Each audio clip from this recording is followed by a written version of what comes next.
Warning, we sometimes use swear words on this podcast.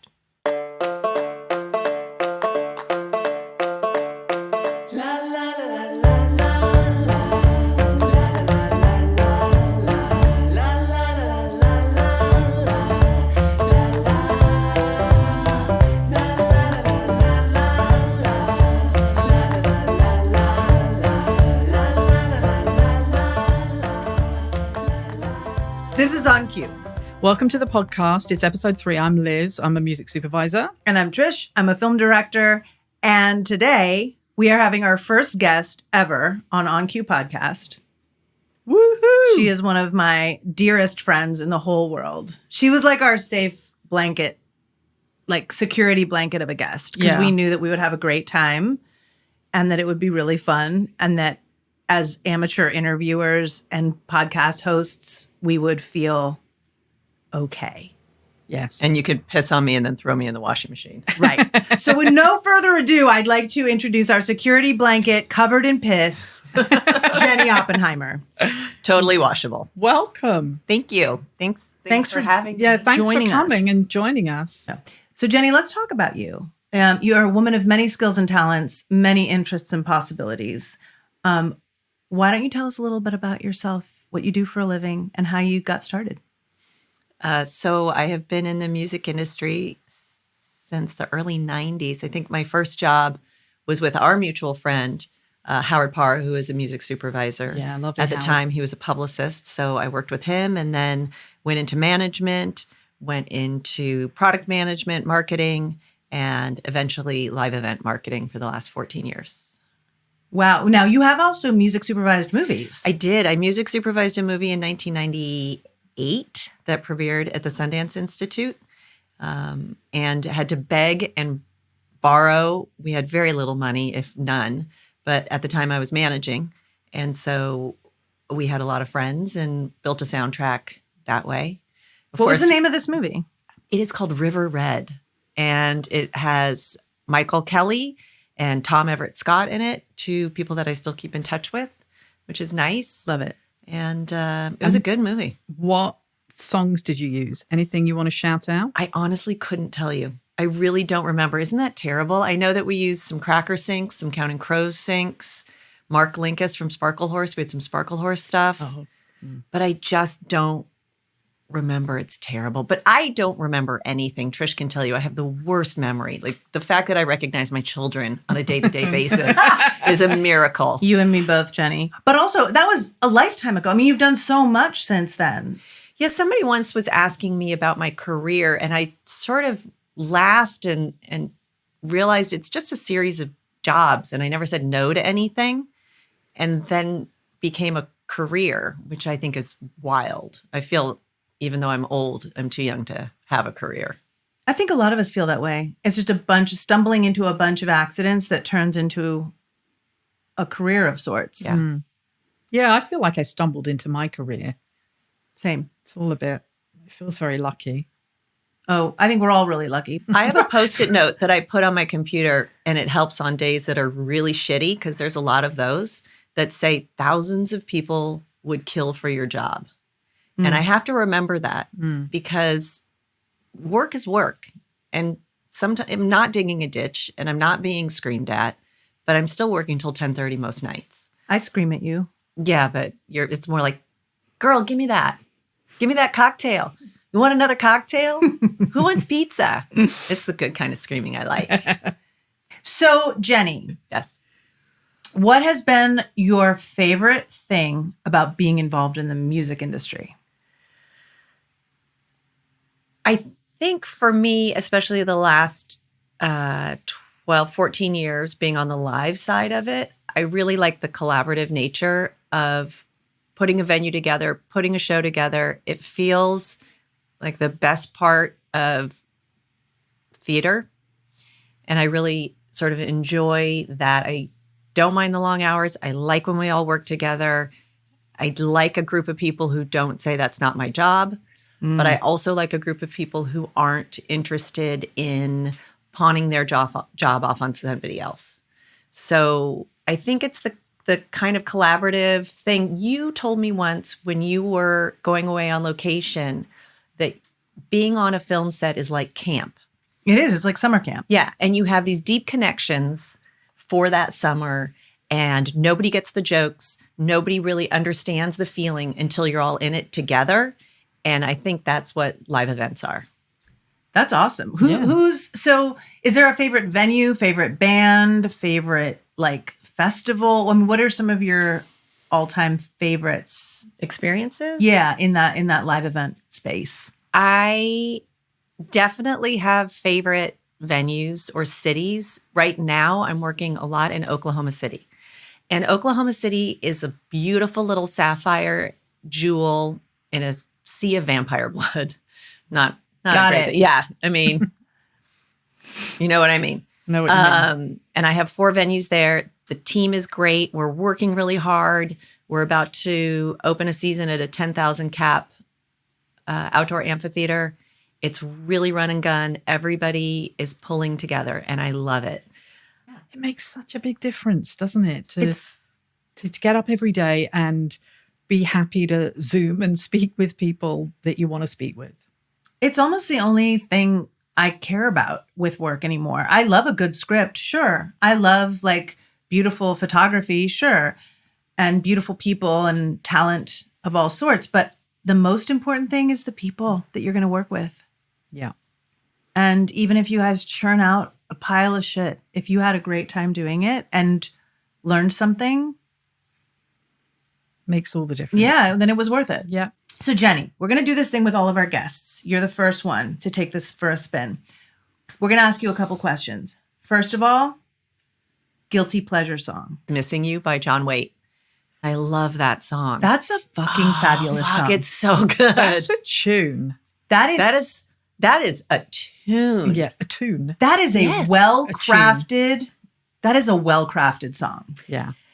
Liz, do you have a guilty pleasure song? I have loads. Sure. I also have a funny story about Call Me Maybe, because I love that song. That is such a good song. that's a tune as well, isn't it? And when Kathleen was in labor, I'd made all these playlists, and I'd called them like pregnancy playlist 1, 2, 3. And I had all this like Johan Johansson, Max Richter, Bon Iver, all this like beautiful music on there. And she was like in labor for a long time, for like 60 hours. So we'd got through these playlists, but the last kind of hour or so, you know, I was like, put the music on again, just nice and, you know, keep everything calm and lovely. And our OBGYN, she went on holiday that day. So we got a new one in the practice who was super gay. And he came in and he was like, with this music. No, you need to like get the party started a bit. And I'm like, no, I've done these pregnancy. It's like beautiful, relaxing music. And no, you got to change the music. We need to like, you know, up this vibe. So I was like, okay. So I did like a friend's party playlist. And as Oliver popped out, Call Me Maybe was playing. When my daughter popped out, it was the Zombies, This Will Be Our Year. I know. That's a tune. I mean, I wanted it to be like something, I wanted it to be like Max Richter or Johan Johansson, and it just be like really beautiful and ethereal. But actually, I love it that it was Call Me Maybe. It's so great. I It'd be love great it. if it was Pink, Get the Party Started. Trish, what's your guilty pleasure? Mine is way more embarrassing than either of yours. Mine is a song that no one's going to know, I think. So we're going to put it in the show notes. It's a song called The Right Kind of Love by a dude named Jeremy Jordan, who, as far as I know, has never had another hit since. Sorry, Jeremy, if you're out there and you've got all kinds of hits. I'm so sorry, but I don't know of any. It was on the show Melrose Place. You guys remember that show? Oh, yeah. Okay. So it was my last year in college, and one of my roommates was a fellow music major. We were majoring in music, and we had to do a certain amount of like harmony work and vocal stuff. This song has to my mind, like the greatest harmonies. They're not particularly groundbreaking, but they're like really awesome. And I think it's just like 7 tracks of Jeremy Jordan's voice. I just like picture him in the studio in 1993 or whatever. And so we would sing it. We would sing, my 2 roommates and I would sing all the parts, well, 3 of the parts around obsessively. Like, I don't think we sang anything else for probably 7 months straight because we were obsessed with Melrose Place, the show. And we would just sing this like full a cappella. Maybe this was like a premonition of my Pitch Perfect future, but we just did a cappella Jeremy Jordan for the whole entire spring semester. I don't know that track, but I will listen to it. I don't know that anybody else will feel that it holds up. For me, it holds up. That's all that matters. Thank you. Okay, so the second question we have for you is a movie. It's either a favorite movie or just a movie, unforgettable movie that you just love. Visually, you're going to like this because I don't go to a lot of movies. Visually, the movie Jojo Rabbit sticks with me. Love that movie. It's cinematic, and the way that the music is in that movie, it just is so impactful for me. And I cry, and I laugh, and I laugh, and I cry, and then I cry and I laugh. And honestly, I will watch Sam Rockwell watch paint dry. That's how much I love him and how amazing I think he is. So that's what I'm picking today. But ask me tomorrow and it'll be a different one. Fair enough. That's a great choice. Yeah. I think dark satire is one of the most powerful sort of forms of storytelling and communication. Liz, what's yours? I'm going to get a bit worthy. Not that that isn't actually, but mine is a French film called Three Colors Blue. Ooh, from the 90s with Juliette Binoche, or Juliette, probably Binoche. I'm probably saying it wrong. And I love this film. It was the first time, I think I'd seen Juliette Binoche in The Unbearable Lightness of Being, but oh my God, she's so gorgeous in this. It looks so beautiful. It's part of a trilogy, the Three Colors trilogy. So there's two other films, Red and White, by Krzysztof Kieslowski. And it's just the most beautiful film, and there's all this kind of, everything has this kind of blue hue. It's kind of a sad story, but the spoiler alert, Juliette Binoche's husband and daughter die in the beginning, but he's a composer, and so throughout there's this like unfinished piece of music that we then hear at the end, and it just builds to this, and it's absolutely beautiful. But it's a lovely, lovely film. What about you, Trish? Once again, I'm going to come in real lowbrow here. My favorite movie, I think, of all time is Real Genius. Do you guys even know what I'm talking about? Val Kilmer. Yeah, Val Kilmer. Yeah. I think it was Val Kilmer's kind of first big role. Oh my God, I don't know. Was so sexy in that movie. He's amazing in this movie. And yes, I had a crush on Val Kilmer. I don't know anybody. I'm only human. Yeah, from this planet or any other that didn't have a crush on Val Kilmer. But it is also just like I think a remarkably great film. And it's if you guys haven't watched it, please go watch it. It's just about these kids in college, these really smart, mathy, sciencey kids, kind of saving the world from like this CIA's laser program and serving it up to their asshole professor and his douchebag grad student assistant. And it's just a great, fun, silly movie. I think Val Kilmer in this movie is a perfect example of someone who's sort of smart and kind and funny and strangely gentle and large-hearted, even though he sort of comes off as this bombastic, give no shits kind of dude. It's great. Okay. And then finally, can we just talk about a scene from a movie? It can be from Jojo Rabbit or some other movie, a scene that like really left its mark. There is an episode of The X-Files called Home, and it is really upsetting. And there is a cue in it from Johnny Mathis, and the song is Wonderful, Wonderful. And we played it at our wedding. We had great music at our wedding. I bet. I mean, 19 hours of DAT tape that we had that I had to do. That is such a commitment. We can't listen to that song anymore because it was a cue in this episode, and it was so upsetting and so disturbing. And we showed it again, the episode, to our kids, and then now we freaked them out forever, which as a parent, I think is awesome and what you should be doing. Well done, you.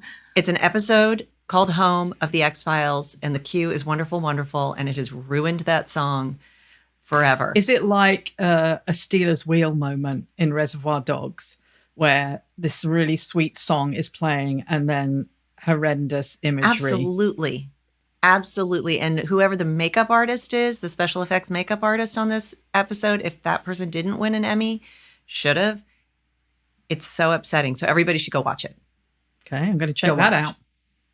Liz, give us a scene. Well, I'm going to say the whole of the Pretty in Pink soundtrack. The scene that jumps out to me is Ducky doing his dance in the record shop. Sure. Because I love that soundtrack because it was like all of my favorite bands, and it was such a pivotal time for me. And I think it was probably the first film that I thought really noticed the music as a soundtrack. And I was like, oh, this could be a cool job. But that I kind of discovered Otis Redding. I was young at the time, so I was only listening to the Smiths and New Order and all the millions of things I was into. But I was really interested in discovering new music. And then I saw that scene and I was like, what is this track? I hadn't heard Otis Redding before. And I was like, this is fantastic. So that's soundtrack for me, I think. Don't you think in those days before Spotify and, Pandora and YouTube and all the ways that people find new music now and share music now, those movies, those John Hughes movies and those movies of the 80s and even into the 90s, where a filmmaker would introduce you to stuff you never would have heard. Top 40 was on the radio, and maybe there was like alternative rock or classic rock, but we had a very limited palette unless you were willing to go buy records in stores unheard and dig through. You had to pay a lot of money to discover new music on your own. And when a filmmaker would give you a mixtape, essentially, of incredible music that you weren't otherwise going to find, it was such a gift.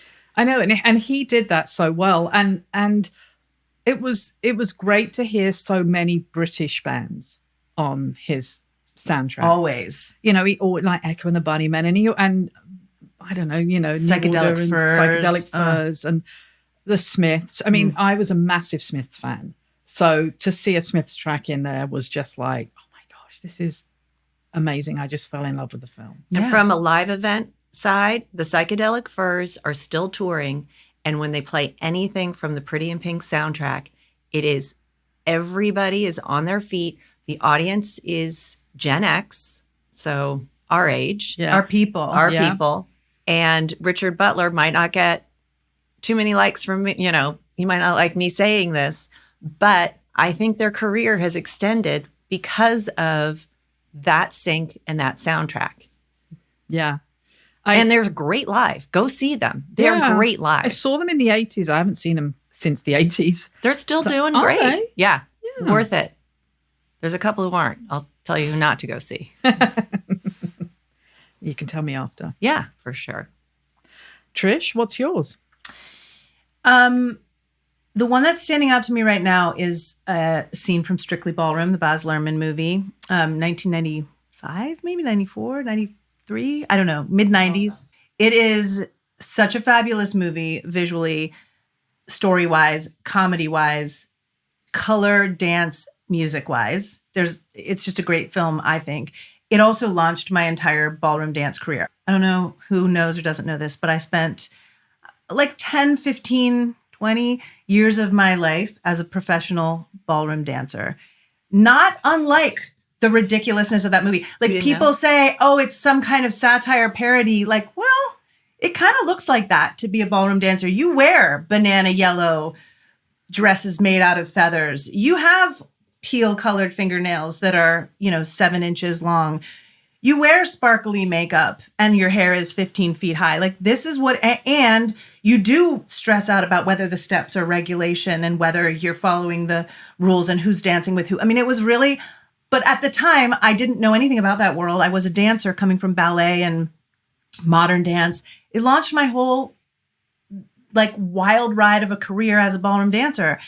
But there's in particular one scene, go look it up on YouTube. It's where Fran, the kind of like dowdy student who's not that advanced, goes to Scott, the guy whose like parents own the dance studio, and is like, I want to dance with you.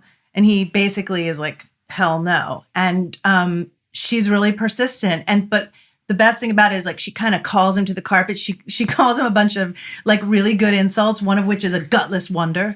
And I just think calling someone a gutless wonder is awesome, and it was so use it. accurate. Yeah, gutless one, and it's an Australian movie, so it's like her accent is awesome, and and then it leads into this really great rehearsal montage set to Time After Time, except it's not the Cyndi Lauper version, it's a cover. And we talked about covers last week. I love Cyndi Lauper's version. Nothing's ever going to top it. But this is such an interesting cover and it works so well. It's by, hold on, I have the name right here. I love a good cover. Me too. It's by Mark Williams and Tara Maurice. I'm not sure who either of those people are. Of course, I don't know who anybody is, but it's just a great cover. It works so well. They're doing a rumba and it's just prime for me. And it changed the course of my life, quite literally. Wow.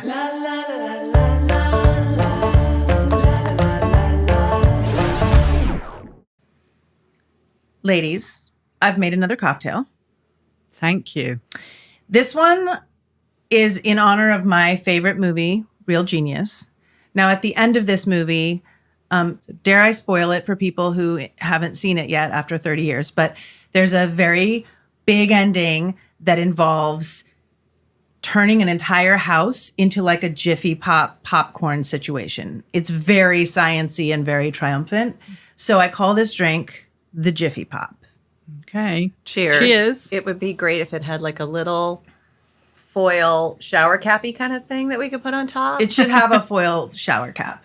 Pretend it does. But we have All a right. lovely orange. I can't in wait. there. I'm just Let's drinking taste it. Okay.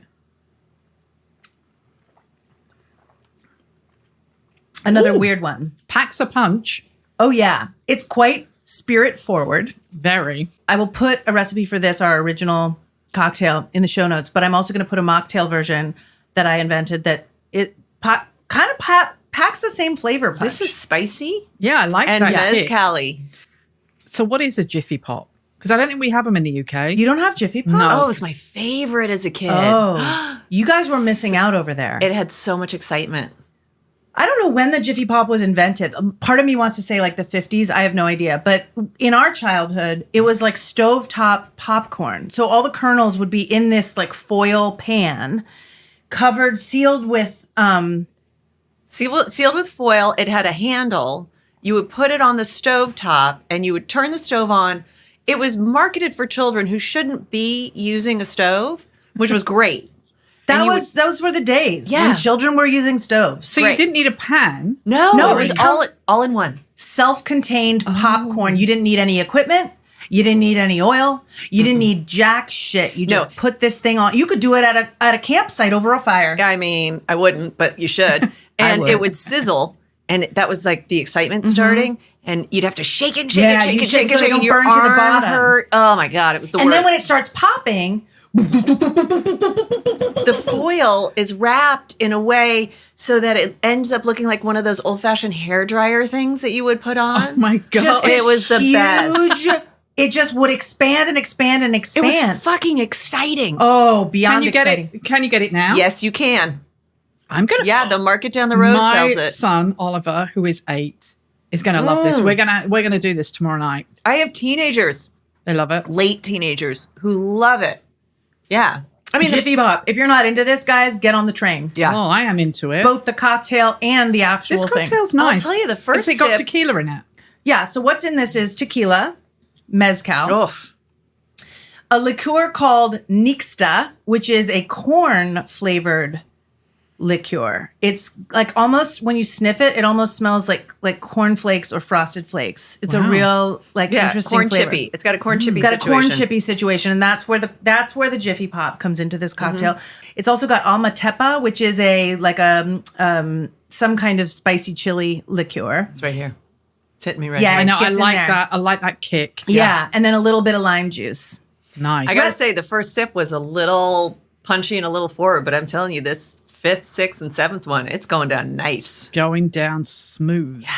I like to pride myself on a cocktail that kind of like kicks you in the cooch and then you Tingles like, you up. Tingles you up. then tingles you up and you learn to like it. Yeah. This That does. sounded abusive. Well, No, this does. This kicks you in the chuncha. we could have Chuncha. we Kicks could you make in? one called the Coochie Cooch kick? Kicker. I think we all know Next a thing time. or two about cooch kicking. This is going down a bit too easy.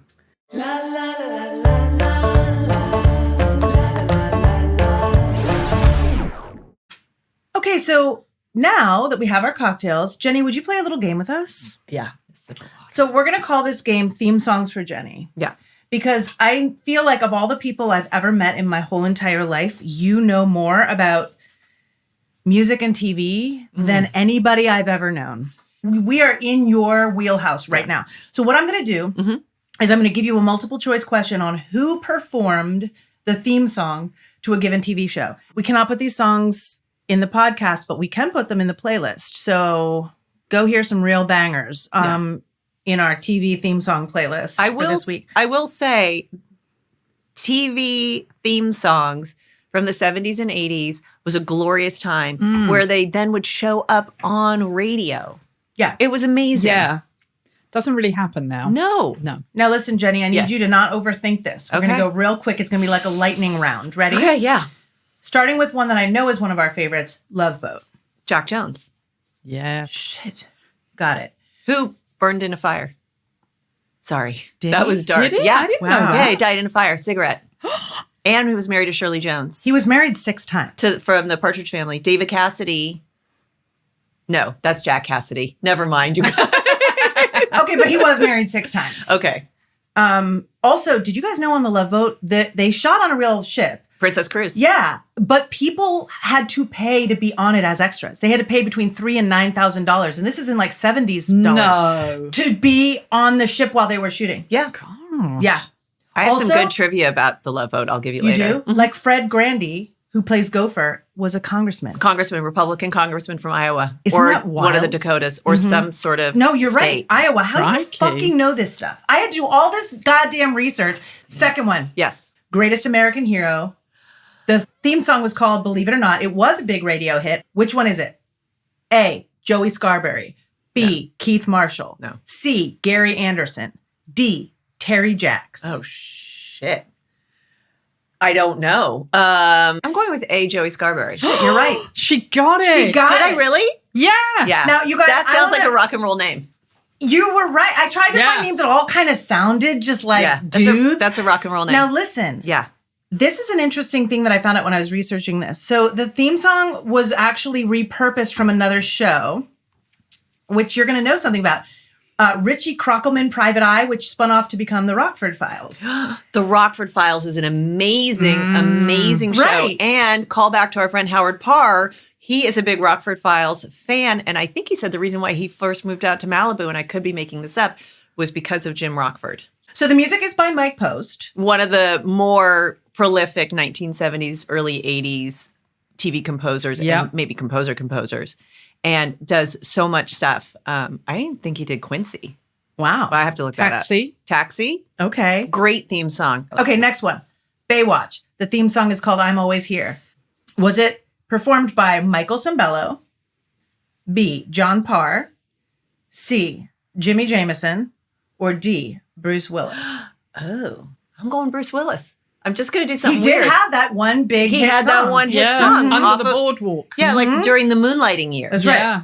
But I don't think it was. That's why I threw him in there. I Yeah. was hoping you would go Well, for I it. just wanted to have it be. I like him, and I just wanted it to I be like him too. No, it's Jimmy Jameson. Sure. Who I guess was like the front man to a lot of bands, including Target, Survivor, Cobra. Yeah, he sings "I Have a Tiger," I think. All the one named bands. Also, do you think his name really is James Jameson? And what were his parents thinking? Right. But hold on. I want to read you a quote of his handwritten notes for the Baywatch theme. This is sort of moving. Lifeguards save thousands of lives every year. The producers of Baywatch thought these lyrics were only about those heroes, but every hero needs a little help from above to be able to do what they do. So I wrote these lyrics as if God was speaking to us and to them, telling us all that he is always watching over us. Funny as it may seem, the only person who really understood the lyrics was a writer at Playboy magazine who in one of their issues broke the song down line per line and explained what the song was really saying, and he was spot on. If I remember correctly, the heading of his article was Baywatch theme is obviously a Christian theme. End of quote. Well, Mr. Jameson has a main character complex. I really tried to find that Playboy article. It was not to be found by my Google searching, but if anybody can find it, please forward it to me. Yeah, Playboy, back when it was investigative journalism.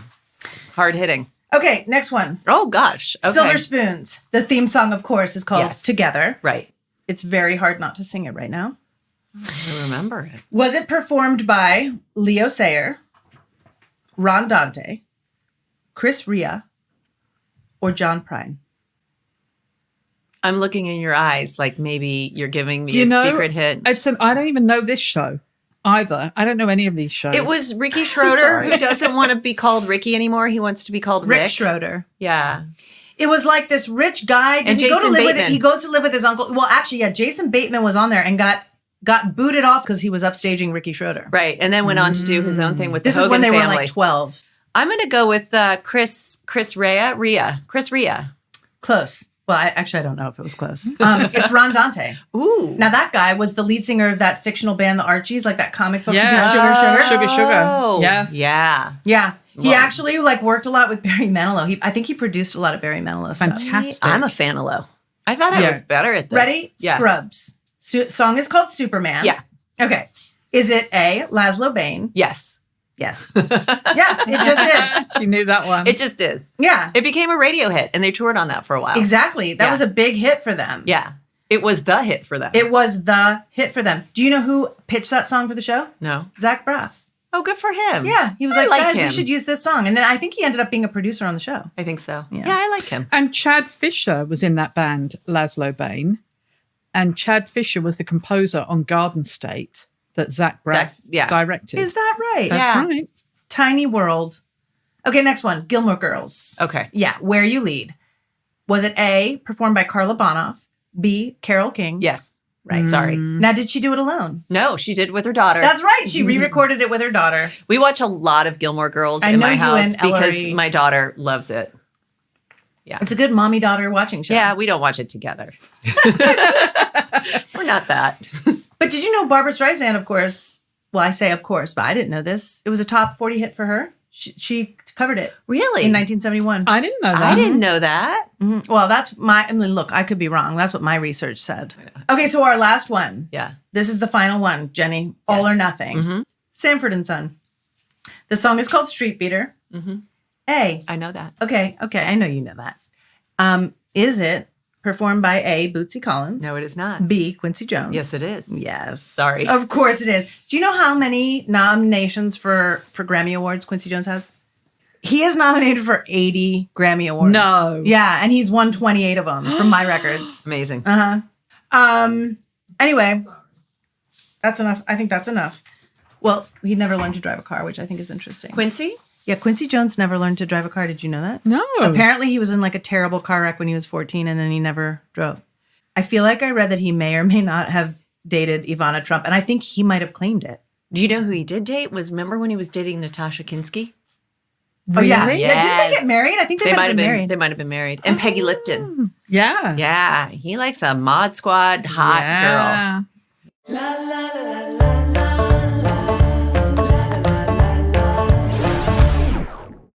So now it's time for what we're loving this week. And it's my turn. I am loving these hot and sweet jalapenos.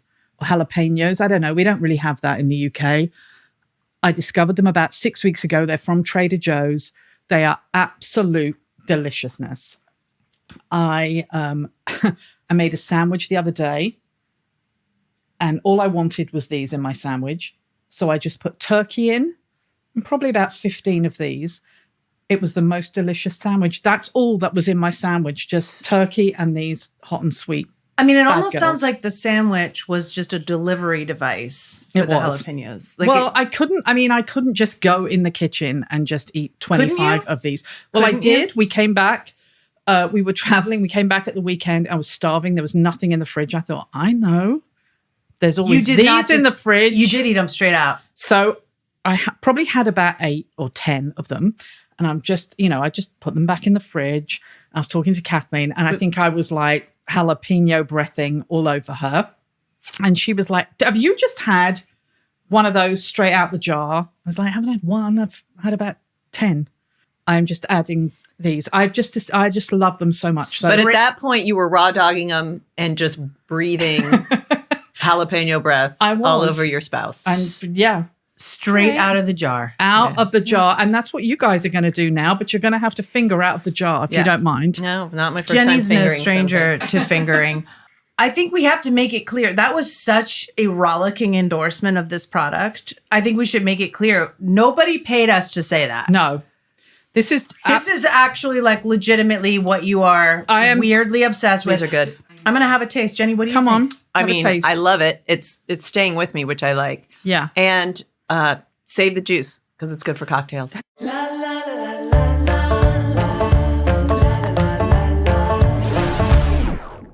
Jenny. Ma'am. Every week we pull a card. Okay. It's a card for us. It's a card for everybody. It's a card whenever you happen to be listening to this podcast, you're meant to hear about this card. Okay, Jenny. Yes, ma'am. Could you pull a card for us all, please? Oh, I guess it's this one. That one wanted to come out. It really barking wanted to at come me. All right. Oh, Jenny, she pulled the world card. Shit, is that good or bad? Oh, I mean, look, there are no good and bad cards. Oh, fuck. But that's also bullshit. There are good and bad cards. Fuck. This is the biggest card in the deck. We do not see this card very often. This card is one of the best cards. It's like, this card is the ascendance, the integration card. You have reached the victorious end of a very big cycle card. And I think for people individually, we may be feeling that. Collectively, we may be feeling that. I think the important thing is that we embrace everything we've learned, everything we are learning, all the struggles that are going on in the world and in ourselves are leading to something. And it's important to also see that we are part of like a huge system. None of us exist by ourselves. And when I say system, I'm not referring to like capitalist, colonialist, patriarchal, hustle culture, war machine systems. I'm talking about the intergalactic cosmic web that needs each of us to show up as exactly uniquely ourselves and be part of this big picture, that system. So this week, be part of the system. You do not exist in a vacuum. La, la, la, la,